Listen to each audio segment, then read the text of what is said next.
Welcome back to Capital Gains, where we try to figure out just how business, finance, and politics all connect. Today's deep dive focuses on a story that really highlights those connections. President Biden just announced a big aid package, almost $6 billion for Ukraine.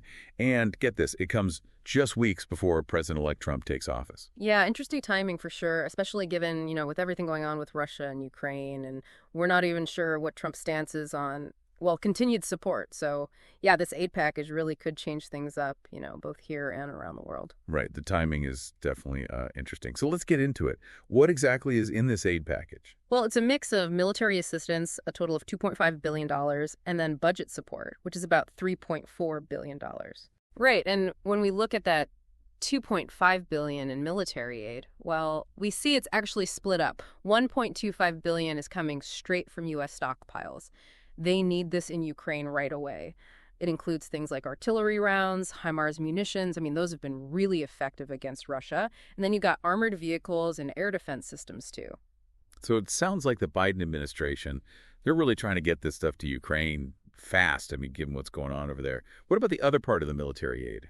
Right. So the other $1.22 billion, that's going through the Ukraine Security Assistance Initiative, USAI for short. This is more about, the long-term, getting weapons and equipment so Ukraine can defend itself down the road.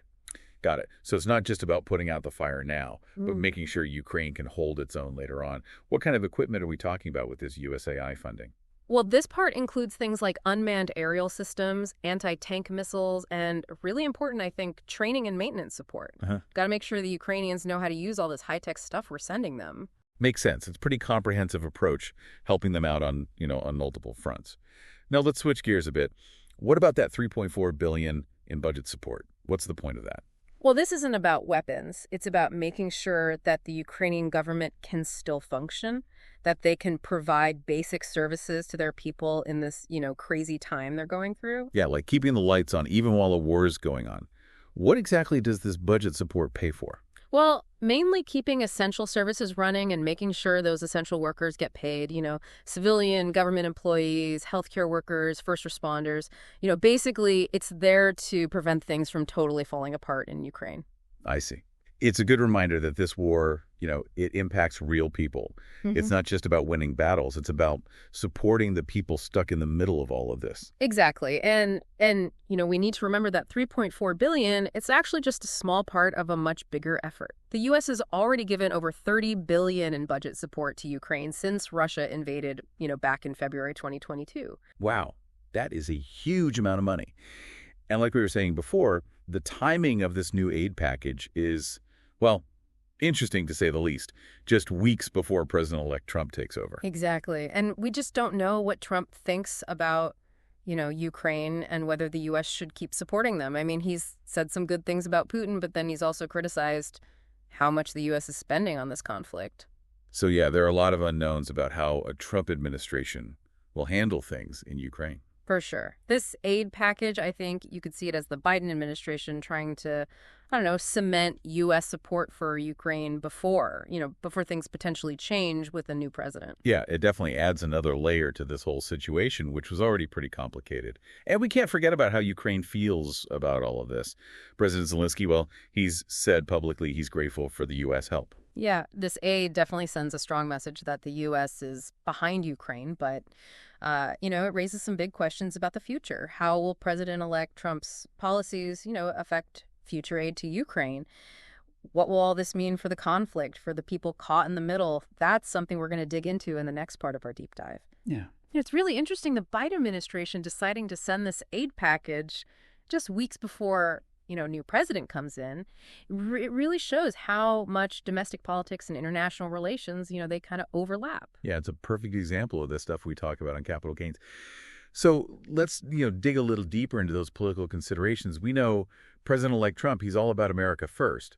So where does all this aid to Ukraine, where does that fit in? That's the big question, isn't it? And like we were saying before, President-elect Trump, his stance on Ukraine, it's been kind of all over the place. He said some nice things about Putin, but then he's criticized how much all this is costing the U.S. So, yeah, there's a lot we just don't know about how he might handle things. So more questions than answers right now. But, let's just say, just for argument's sake, President-elect Trump decides to cut back aid to Ukraine, or maybe even, stop it completely, what could happen? Well, a lot could happen, and it wouldn't be good. First off, it would be a huge blow to Ukraine. I mean, they depend on the U.S. for military aid, financial help, defending themselves and just keeping the government running. If we cut them off, well, they'd be in a really tough spot. And, thinking bigger picture, wouldn't that basically embolden Russia? I mean, it would look like the West is weak, like we're not really committed, and that could just lead to more aggression. Exactly. If we reduce aid, Putin might think, that the West isn't really united in supporting Ukraine anymore, which is exactly what he wants. And it could make NATO look weak, too, if the biggest member, if it seems like they're not sure about helping Ukraine. So this goes way beyond just Ukraine, right? It could destabilize the whole region, even change the balance of power in Europe. Absolutely. And we can't forget about the human cost here. Millions of Ukrainians, they've lost their homes. They're suffering because of this war.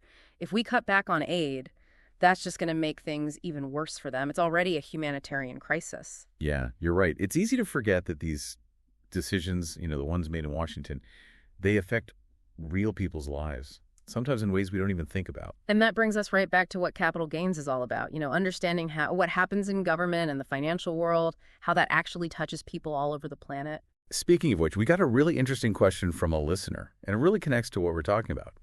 They asked, what if aid to Ukraine is reduced or cut off? What can Ukraine do? Are there other countries or organizations that could step up and help? That's a great question. It really gets at the heart of, international cooperation, like who's responsible for what. So while the U.S. has given the most aid to Ukraine, we're not the only ones, The European Union, countries like the UK, Germany, Poland, they've all given a lot of support, both money and military equipment. So there's a network already, but could they really fill the gap if the U.S. pulls back? Well, that's where things get tricky. These other countries, they could help, they could lessen the impact, but they probably couldn't replace the U.S. completely. The U.S. just has more resources, more money, more military power. So it's a tough situation for Ukraine. It really shows how risky it is to depend too much on one country, even if they have good intentions. Exactly. International relations, it's complicated. Every country's looking out for its own interests, but then there are also, global responsibilities. And then there's the question of money and whether there is the political will to do something. Ukraine, it really shows how all these pressures collide. Yeah, it reminds us that these things we talk about on capital gains, foreign policy, aid packages, America first, they're not just ideas. They have really consequences. They play out on a global scale, and they affect millions of lives. And in this case, the stakes are incredibly high. We're talking about the future of Ukraine, the stability of Europe, whether anyone can even trust NATO. All of that is hanging in the balance. So yeah, as we move into this new presidency, there are a lot of unknowns about what will happen next. A lot of unknowns, yeah. Well, I think we've given our listeners a lot to think about. But before we wrap up, any final thoughts on what they should be watching for, in the coming weeks and months? Keep a close eye on what the new administration does, what they say about Ukraine. But don't just pay attention to their words. Watch what they actually do. Are they keeping the aid programs going? Are they talking to other countries, trying to find a solution? Are they showing support for Ukraine, or are they distancing themselves? That's how we'll know what they're really planning to do. So we've spent this episode of Capital Gains really digging into President Biden's aid package for Ukraine, all that military and financial assistance, and we've talked about the politics around it too. And I think what's so interesting is how this whole situation shows how connected everything is. Global affairs, what happens here in the U.S., the financial markets, what's decided in Washington, it's going to have a ripple effect way beyond Ukraine. It could even, change the balance of power in the world. You're right. It really does. This aid package, yeah, it's important on its own, but it shows us some of the bigger trends and challenges the U.S. and its allies are facing on the world stage. We're seeing this rise of, authoritarianism all over the world. Leaders like Putin, they're challenging the way things have been done. The institutions that have kept things, relatively stable for decades. And Ukraine, well, it shows us that this isn't just, theoretical. This stuff has real consequences. People are really suffering. And what makes this even more complicated is that the challenges, they're changing. It's not just about, armies and tanks anymore. countries are using, economics, information, even cyber attacks to get what they want.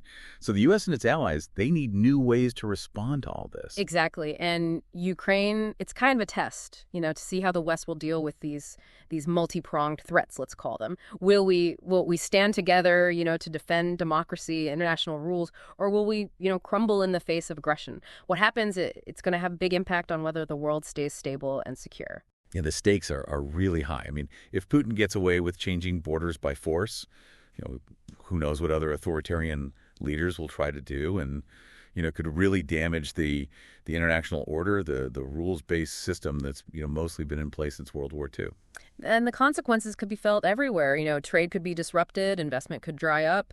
It could even affect human rights. In the future of democratic governments, what's happening in Ukraine, it can cause a chain reaction. It can influence events and decisions all over the world. That's true. And, we've been talking about this specific aid package, the politics behind it, but we can't lose sight of that bigger picture. This isn't just about Ukraine. It's about, who has power in the world and what principles, what rules are going to guide international relations in the years to come. And that's why this is so important for capital gains. We're not just looking at money and, numbers. We're trying to understand all these different forces that are shaping the world that affect people, businesses, entire countries. It's about understanding how finance, politics, global events, how they're all connected, and how decisions, made by powerful people, they have real consequences that reach far beyond their boardrooms and offices. So as you keep up with what's going on in Ukraine and everywhere else, we want you to think about those connections, to think about the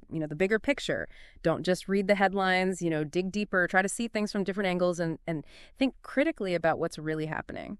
Because like we've seen today, even things that seem isolated, they can have huge consequences. They can change the course of global affairs. They can change the world we live in. And that's what capital gains is all about. Shining a light on how business, finance, and politics, how they all work together, for better or for worse. Thanks for joining us for this deep dive. We hope you got something out of it, a better understanding of this complex world and how it works. And we'll be back next week with another deep dive into, the stories and the trends that matter, trying to uncover those hidden connections and show you, what's really driving the world around us.